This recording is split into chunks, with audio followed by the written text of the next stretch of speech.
Hello, everyone. Our group decided to do our project on over-the-counter medications to address patient pain. So various topics we will discuss in this presentation will be patient clinical condition, prescription options, medication safety issues, cost, medication breakdown, as well as address our references we used. So clinical condition. Pain is a subjective condition that can be impacted by biological, psychological, and social factors. Due to subjectivity of the pain experience, treatment is largely based on a patient perception of pain. In 2020, the International Association for the Study of Pain expanded their definition of pain. It is now defined as an unpleasant sensory and emotional experience associated with or resembling that associated with actual or potential tissue damage. Due to this, pain should not be inferred from sensory neuron activation, but actually the patient's report of pain should be respected. The signs and symptoms we should be aware of pain can include burning, throbbing, stabbing sensation, numbness, tingling, and even weakness. There are a few various types of pain with different mechanisms of action. Nociceptive pain is from the direct activation of pain receptors, whereas neuropathic pain is caused from damage or dysfunction of the nerves. Central pain is from the central nervous system, and pain can actually be defined as chronic or acute.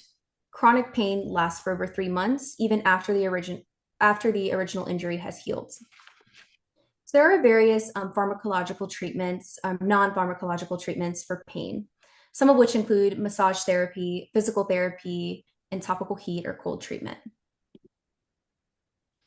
So prescription options, we will discuss the mechanism of action further and in future slides. However, to list out, there are a few different categories we'd like to address. The first one will be aspirin and NSAIDs. These are things such as ibuprofen, Advil or Motrin, and naproxen, Aleve. Topical NSAIDs are usually applied to the direct site of pain. These are things such as diflucanac sodium gel 1% or Voltaren, liquid or Pinicid, or patches known as Flector. Diflucanac sodium solution can be found over the counter at 1.5% as well as 2%. Trolamine salicylate is also known as Aspercreme. That's also found over the counter for topical. Acetaminophen is also known as Tylenol or Pranidol. And anesthetics such as lidocaine patches, topicaine patches coming in 4% and 5%. Lidocaine patches usually found 4% over the counter. However, in certain scenarios, patient can use at 5% concentration. And capsaicin is also an anesthetic. In addition, we have counter irritants, which are things like menthol, Bengay, or icy hot, and camphor. It's very important also to mention supplements in this presentation, as supplements often patients will use first line treatment for pain. However, they often can interact with other prescription medications. So some common ones that you might see a patient use for pain are white willow bark, valerian root, glucosamine, or chondroitin. And so the next thing we also want to discuss with our patients is medication safety issues, especially if we're working with patients that are taking prescription medications and opt to, doing over-the-counter medications as well. So there are a couple topics we want to make sure to discuss with them, such as drug-drug interactions.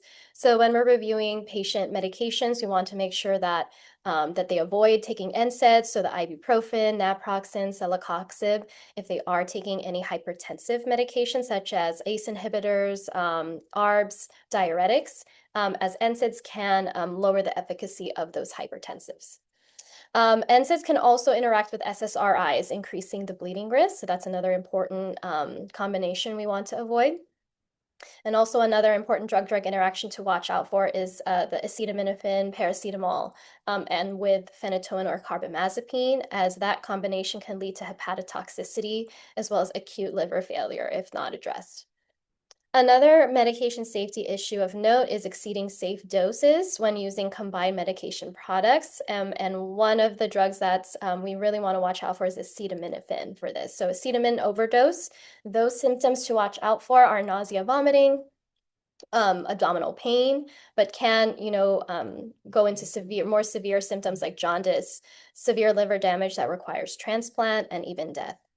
So ways to prevent these errors is really for the provider to initiate these conversations at patient visits to ensure that they discuss over-the-counter pain medications that could interact with a patient's prescribed medication visits. Again, to avoid these drug-drug interactions, and if they're taking acetaminophen, to advise about the acetaminophen maximum doses. So one of the other suggestions by one of these articles was to remove acetaminophen from combined products altogether.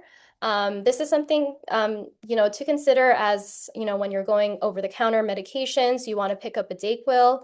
If you're not reading, the print or the instructions, patients may not even notice that there is acetaminophen in that product. And so makes it very, very easy to, go over that safe acetaminophen dose. So that's, again, one thing that may, require more conversation, maybe more regulation regarding that to keep our patients safe.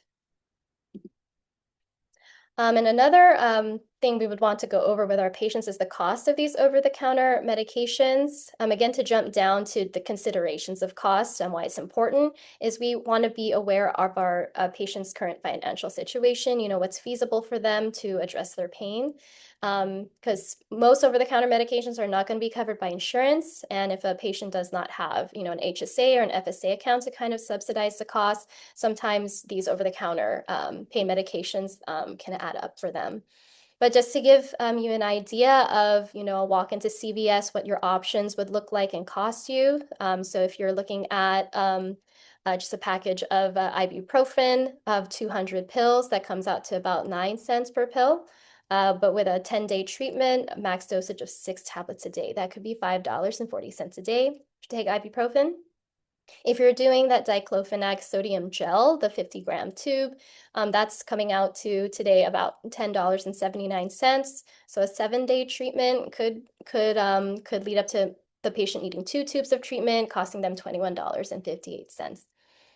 For extra strength acetaminophen, they can buy in bulk by a 500 count, 500 milligrams each over the counter.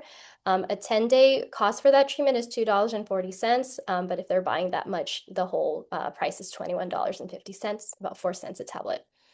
For CVS brand lidocaine, so for those patches, there comes 7 in a pack. They can use 1 patch a day up to 12 hours.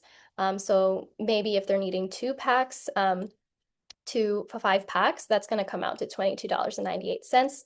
And lastly, for Bengay Ultra Sync Tropical Cream, things like this, the topical cream, the total cost can depend on the application frequency and the area it's applied to. So obviously, if you're applying it at a larger area, they'll go through that tube more quickly.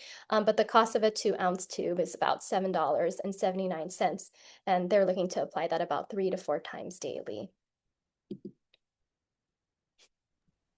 All right, so now we're going to dive into the individual drugs. We're going to start off with aspirin. So the mechanism of action is that it irreversibly binds to both the COX-1 and COX-2 enzymes, reducing the prostaglandin synthesis. With COX-1 inhibition, it decreases thromboxane A2, which prevents the platelet aggregation, reducing that actual clot formation. And then the COX-2 inhibition is the one that reduces the inflammation, pain, and fever. Some key adverse side effects are GI bleeding, bruising, hypersensitivity, and in children, Reyes syndrome. Some important drug-drug interactions that we need to be on the lookout for is combining it with other NSAIDs, anticoagulants, SSRIs, or the consumption of alcohol, as these all can increase the risk of bleeding. And aspirin should be used very cautiously in patients with bleeding disorders or other blood thinners that they might be on. Next slide. So this one is for our NSAIDs. What's unique about them is they're non-specific when they bind to that COX-1 and 2 enzymes. Common examples are going to be your ibuprofen, naproxen, and some adverse effects that you're going to see is overall GI irritation, ulcers, renal toxicity is kind of a negative one, and increased cardiovascular risk with especially our long-term use of our NSAIDs. Some common drug interactions that we need to be mindful of is when it's used with other anticoagulants or SSRIs, it increases that risk of bleeding. With ACE inhibitors or ARBs, it also increases the risk of kidney injury. And with beta blockers, it can actually decrease the antihypertensive effects that they have. So even with the lowest effective dose for the shortest time, especially in elderly or hypertensive patients, we just need to be mindful of those NSAID uses. Acetaminophen, or what we commonly see as Tylenol, um, the mechanism isn't fully understood, but the general consensus is that it acts centrally to inhibit the COX enzymes and modulate serotonergic pathways. The key advantage of this drug is that it lacks anti-inflammatory effects and it's gentler on the stomach than other NSAIDs. A major risk, however, is hepatic toxicity, liver damage, if doses exceed that 4 grams a day, um, or with especially chronic alcohol use. Some common adverse side effects that you can see is nausea, rash, and abdominal pain. In common drug interactions with warfarin, it increases the bleeding risk. Um, with other inducers like CYP450, it increases the liver injury that's possible with those. And combined with other medications containing acetaminophen, it can lead to an accidental overdose. An interesting fact that we wanted to make sure we emphasize is even regardless of what you're hearing on the news, acetaminophen remains one of the safest over-the-counter options when used correctly, but it's also the leading cause of acute liver failure in the US, especially with that polypharmacy that can happen with medications not, or patients not being aware of acetaminophen being in those other meds. So that's something we really need to emphasize with your patients. Next slide. Next, we have our anesthetics. These are typically topically applied, like lidocaine and methyl salicylate. They block the nerve signals transmissions by inhibiting the sodium channels. They're used for localized pain relief, so minor muscle, joint, or nerve pains.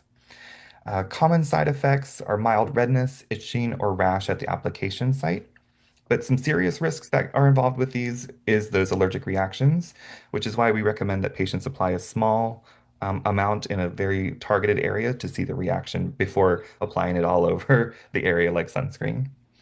Um, and then some common interactions with these are with other anticoagulants or other NSAIDs. It increases the risk of bleeding. And with antidepressants, it actually increases GI bleeding as well. So with these meds, you only want to apply them to the intact skin, not any open wounds. Avoid excessive use and wash your hands after application. And small areas can be very effective without symptomatic effects. Next up, we have our counter irritants. These work by distracting the brain from pain by stimulating those other sensory nerve endings. So the mechanisms for these could be thermal stimulation, cooling or warming, vasodilation, increasing the local blood flow. And they kind of work with the premise of gate control theory, where milder surface pain blocks those deeper pain signals that that patient might be experiencing. Some common adverse effects would be mild burning or stinging at the application site, or potentially some serious side effects would be chemical burns if they're overly applied. Some common interactions would be to avoid combining with other topical agents or anticoagulants or even lotions, as that can affect how that medication is absorbed through the skin. And these products work best for mild superficial pain. Last up, we have our supplements. Many patients, as we mentioned before, turn to supplements or natural uh, pain reliefs first, rather than going to the doctor. Some common examples of this can be white willow bark, valerian root, glucosamide. Um, the mechanisms of actions for these supplements aren't commonly known. They're mostly unclear, and there's not a lot of scientific research to back it up. Um, but some common risks could include variable purity, unknown dosing, and potential drug interactions, again, with a lot of that information being unknown.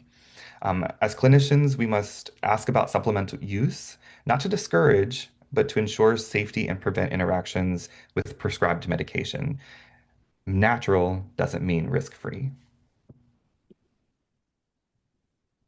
Thank you so much for listening to us. We hope you learned something, and we'll catch you next time. Thank you. Thank you.